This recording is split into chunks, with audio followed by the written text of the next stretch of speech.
The city of Philadelphia in the summer of 1993 thrummed with a humid, relentless energy. Brick row houses, some grand, some crumbling, huddled shoulder to shoulder. The aroma of cheesesteaks mingled with exhaust fumes, and the distant clang of trolley bells provided a low-grade soundtrack. This was Detective Arthur Art Sterling's world, a landscape etched into his bones. At 46, Art was a man forged in South Philly's working-class grit, his face a roadmap of quiet dedication and the weariness of a life spent peering into humanity's darker corners. His salt and pepper hair receded slightly, and deep-set blue eyes missed little. Art wasn't a flashy cop, no grandstanding for cameras, no dramatic arrests. He was a meticulous, old-school investigator who believed in shoe leather, gut instinct, and patiently piecing together truths from fragments others missed. His beat was the First District, a sprawling mix of residential streets, small businesses, and shadows cast by economic hardship and the insidious creep of organized crime. He lived with his wife, Eleanor, a kind, practical woman who managed a neighborhood bakery, and their daughter, Sarah, a spirited 16-year-old navigating high school and dreams of a life beyond South Philly. Mornings for Art began reliably with Eleanor's strong coffee and the rustle of the Philadelphia Inquirer. He'd scan headlines, often seeing the tragic fallout of cases he or his colleagues grappled with. Sarah, ever the teenager, would rush through breakfast, a whirlwind of textbooks and alternative rock from her Walkman, before heading off to South Philadelphia High. Art would then don his worn tweed jacket, kiss Eleanor goodbye, and make the short drive to the precinct, a squat, utilitarian building on Snyder Avenue. His current assignment was a particularly gnawing, insidious beast, a perplexing series of disappearances among small business owners scattered across North Philadelphia. These weren't high-profile cases, no desperate ransom demands, no sensational headlines.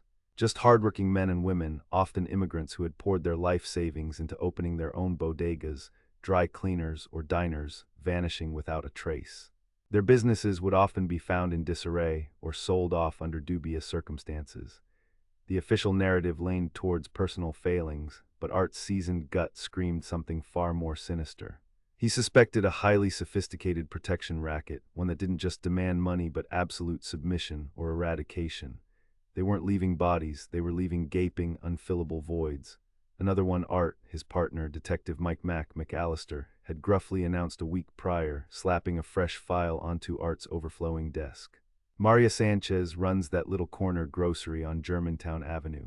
Landlord says she packed up and left. Her sister swears she wouldn't leave her prize-winning orchids, let alone her whole life. Just gone, Mac was a good partner, solid and dependable, but sometimes lacked Art's deep-seated empathy and relentless drive to dig beneath the surface.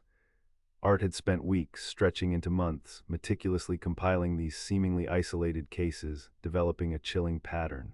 The disappeared business owners were honest, struggling but not failing entrepreneurs. They were often pillars of their small, tight-knit communities. Each had at some point reported receiving subtle threats, veiled warnings about community contributions, or cryptic mentions of new management. Art had painstakingly connected these scattered dots, identifying a shadowy, elusive group he'd internally dubbed the Hand. They moved through the city's underbelly like ghosts, leaving no discernible paper trail, no clear hierarchy. Their targets were invariably vulnerable individuals, less likely to involve the police due to fear or distrust. The first signs of trouble, subtle as they were, began to creep insidiously into Art's own life. Anonymous calls targeted his home phone, ringing once or twice, then abruptly hanging up just as Eleanor or Sarah answered. Art, ever pragmatic, initially dismissed them. But then a crudely photocopied flyer, advertising a generic community meeting about local business prosperity, was tucked with unnerving precision under his windshield wiper outside the precinct. It wasn't the innocuous content of the flyer that disturbed him, but the unsettling specificity of its placement, clearly a message meant only for him.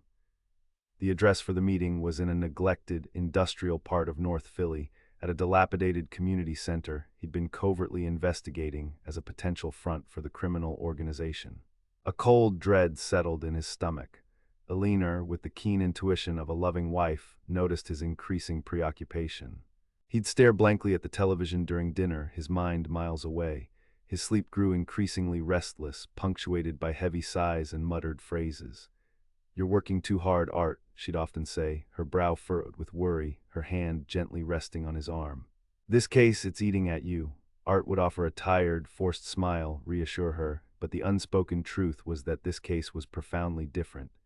He felt he was teetering on the precipice of something truly significant, something that could unravel a criminal network far more extensive. He felt a profound sense of personal responsibility. He'd started keeping a separate, small, leather-bound notebook, an unassuming, private journal of his raw observations, his fleeting hunches, and unconfirmed leads. These were things he couldn't yet commit to official reports without risking ridicule or jeopardizing sources. In its pages, he meticulously scribbled down names, addresses, fragments of conversations, suspicious car plate numbers, and unusual patterns of activity around certain derelict properties. He felt increasingly like a lone wolf, closing in on dangerous prey, operating outside conventional investigation bounds. He knew, with chilling clarity, the profound risks he was taking.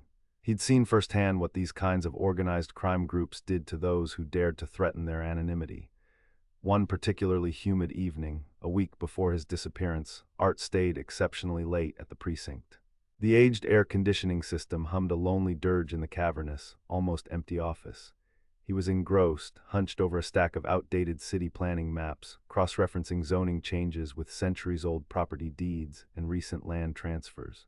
He traced a complex web of seemingly unrelated small commercial properties, all purchased or leased around the same specific timeframe by different shell corporations, all ultimately linked by a single, obscure law firm operating out of Center City. A profound, icy chill snaked down his spine. This wasn't just simple extortion. This was systematic asset stripping, a calculated, sophisticated takeover of entire neighborhoods, disguised as local business initiatives, all controlled by an unseen hand. He pinpointed one property that stood out, a vast, derelict old textile mill, its windows shattered, located in a decaying industrial strip near the murky waters of the Delaware River in North Philadelphia. It was far too large, too strategically located. It felt like a hub, a central nervous system for their illicit operations. He circled it twice with heavy red ink, his hand trembling slightly. He considered calling Mac, but something, an instinct honed by years on the streets, stopped him. A sudden prickle of paranoia, a pervasive sense that this was too sensitive, too precarious. He trusted Mac implicitly, but a leak, he knew, could originate from anywhere. Art had made a silent promise to himself. He would verify this crucial connection, just one more piece of irrefutable evidence, before bringing it to command. He had to be absolutely sure. The last time Alina Sterling saw her husband, Arthur, alive was on a Tuesday evening, September 14, 1993.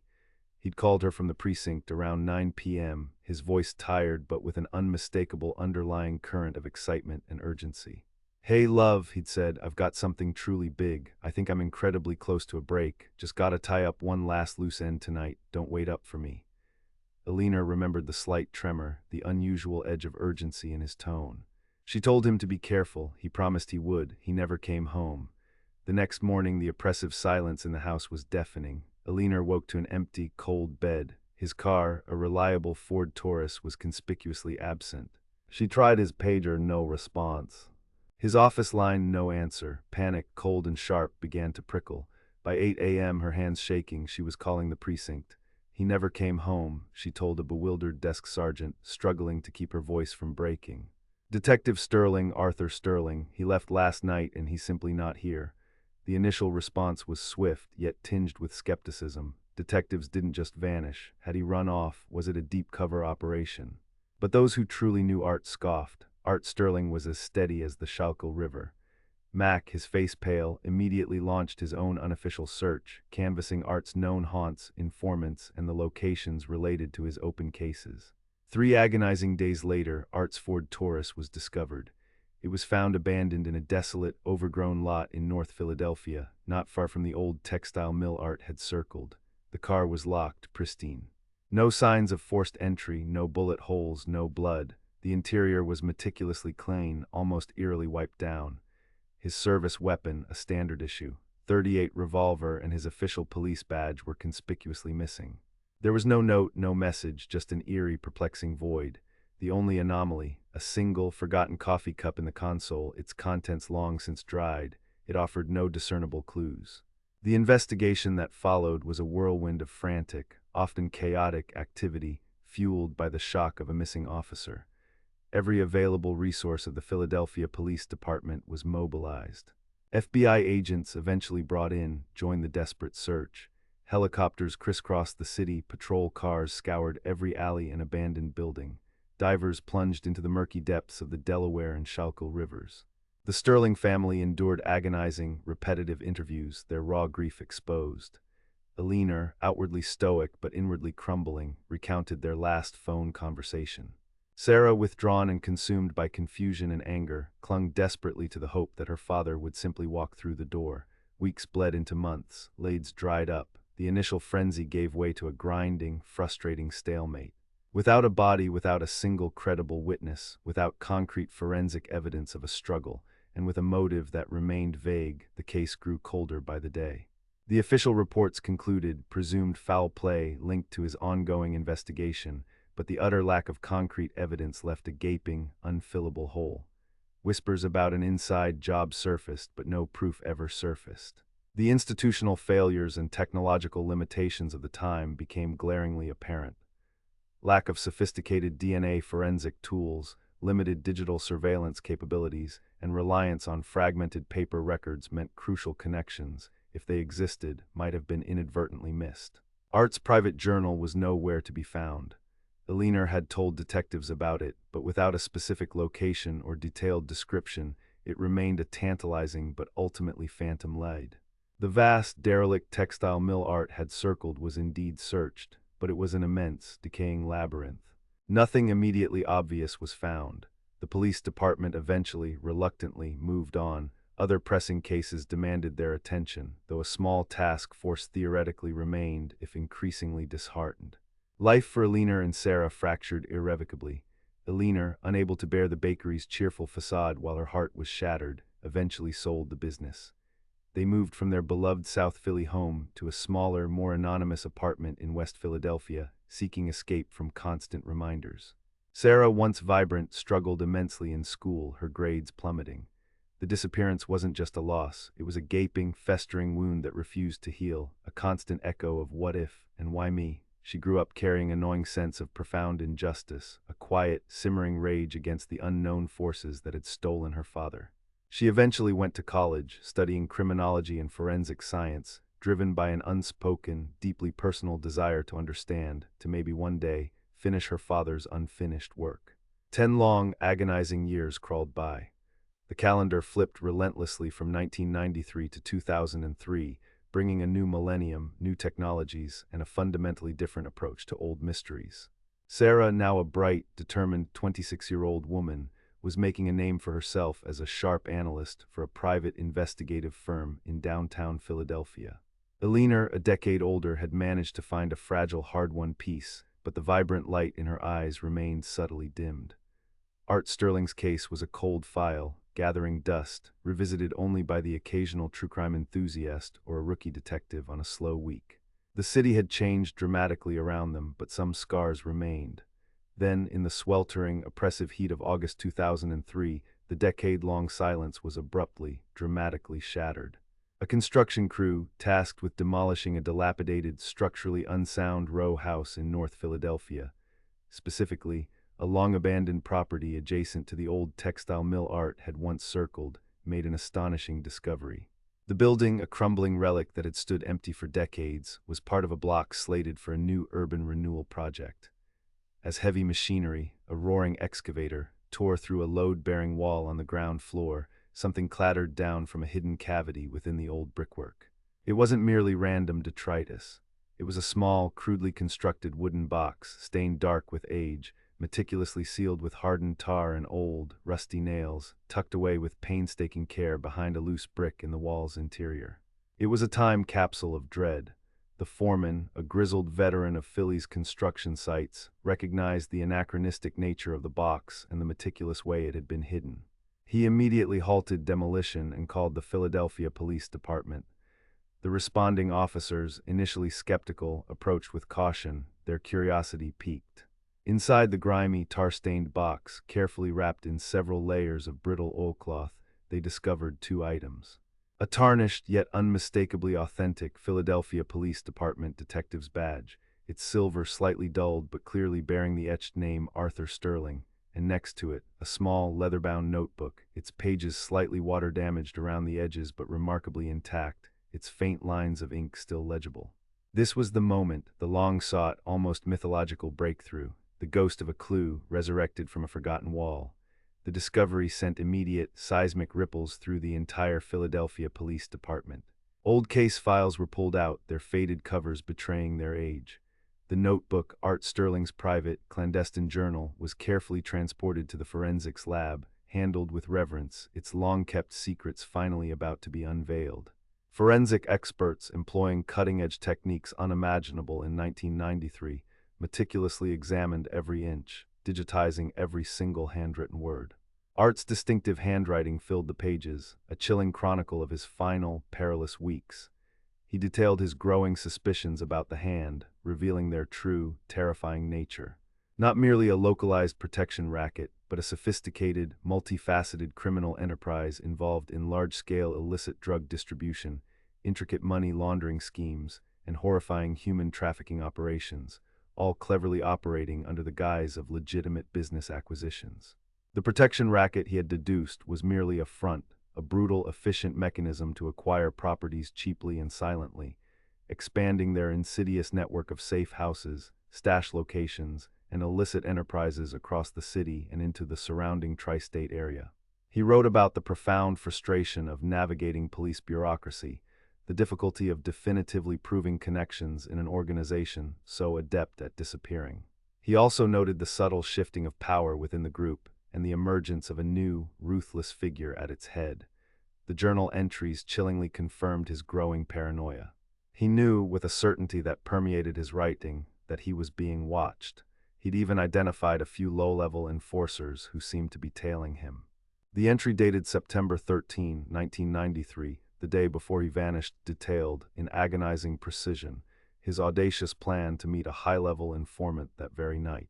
This informant, he believed, promised to expose the entire network, including its shadowy leadership and its central hub, which Art had now definitively identified as a specific, nondescript warehouse, the very textile mill he had circled with such dark foresight. He had explicitly stated his intention to go alone, fearing a catastrophic leak. The journal ended abruptly with a final, chilling, almost prophetic sentence: "If this goes south, this book is my only witness." Look in the walls of the old mill, near the boiler room, or any building they just acquired around there. They use them all. They're everywhere. The Philadelphia Police Department, now armed with Art's meticulously kept journal, re-examined the cold case with fresh eyes and 2003 technology. DNA analysis and embryonic science in 1993, but now a robust forensic tool, was applied to any potential traces. Sophisticated database cross-referencing capabilities and advanced digital forensic analysis of existing old phone records, property deeds, and financial transactions, all virtually impossible a decade prior, now provided entirely new, actionable avenues. The notebook's finding not only proved that Art had been right all along, but also provided a detailed blueprint. He had indeed identified the old textile mill as the nerve center. The building where the journal was found was an ancillary property, perhaps a temporary holding location or a safe house. He had likely secreted the journal there during a clandestine visit, a desperate opportunity, or even a forced, terrifying stay, a final, defiant act and a poignant plea for justice. The subsequent raids, orchestrated with modern intelligence gathering, descended on the myriad addresses Art had recorded. They found remnants, old ledgers, hidden compartments, discarded equipment pointing unequivocally to drug processing and trafficking, and chilling, subtle signs of human trafficking. But the main players, the true architects of the hand, had long since vanished. The criminal enterprise, though fractured, had adapted, morphed, and moved on, leaving only echoes of their past activities. The passage of 10 years had allowed them ample time to dismantle operations, replace key personnel, and sanitize tracks. For Alina and Sarah, the journal was a profound, almost unbearably heavy, double-edged sword. It brought a deep, agonizing, yet vital sense of closure. They finally knew, unequivocally, that Art had not abandoned them, had not been corrupted. Instead, he had been a hero, a tenacious, unyielding detective who had stumbled onto a truth too dangerous to ignore. He had been brutally murdered for his courage, silenced by the very criminals he had sworn to bring down. The intimate, raw details painted a vivid, heartbreaking picture of his last days, his mounting fear, but also his unwavering determination. Yet despite this profound revelation, there was still no body, no final resting place. The journal provided the compelling narrative, the motive, the names of the architects, but not the physical proof of Art's ultimate fate. It strongly suggested he was likely taken from the textile mill, brutally interrogated, and then disposed of somewhere in the vast, unforgiving expanses of the Delaware River, or buried in an unmarked grave deep in the wilds of South Jersey, never to be found. The city, in its relentless march forward, had reclaimed some of its darkest secrets. The discovery of Art's journal officially reopened the cold case, but the trail was frustratingly 10 years old. While some peripheral figures were eventually apprehended based on the new information, the true masterminds behind the hand remained largely elusive, shadowy figures lost to time and cunning. Sarah, now driven by a renewed, almost fierce purpose, dedicated her career as a private investigator to cold cases, hoping to find the kind of comprehensive closure for other families that her own family had only partially received. She understood the immense weight of unfinished business, the profound, scarring impact of a life abruptly, violently, and mysteriously ended. She carried her father's torch, not as a police officer, but as an unrelenting seeker of truth. Philadelphia, a city of resilient neighborhoods and enduring mysteries, eventually moved past the headlines. But for Alina and Sarah Sterling, and for the police department that had lost one of its own, the memory of Detective Arthur Sterling and his final, desperate act of defiance remained. His journal, a poignant testament to his unwavering commitment to justice, was a stark reminder that even in the darkest, most hidden corners, and after the longest silences, the truth, or at least a significant part of it, could eventually claw its way to the surface.